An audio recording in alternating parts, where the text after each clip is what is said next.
أهلا وسهلا ومرحبا بكم جميعا.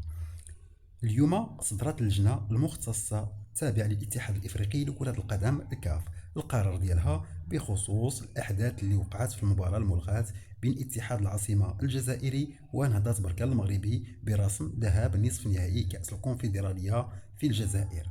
واليوم اعتبرت اللجنة أن فريق نهضة بركان منتصر بنتيجة 3 أهداف دون رد على حساب الفريق الجزائر اتحاد العاصمة، وحيث الكاف اعتبر اتحاد العاصمة منهزم، حيث أصل المشكل من الجزائر، مع تحديد يوم 28 أبريل الجاري كموعد لإجراء مباراة الإياب بين الفريقين في المغرب. واجتمعت اللجنة المختصة المشكلة من أعضاء لجنة المسابقات واللجنة القانونية زوال يوم الأربعاء بالقاهرة المصرية قبل أن تصدر قراراتها.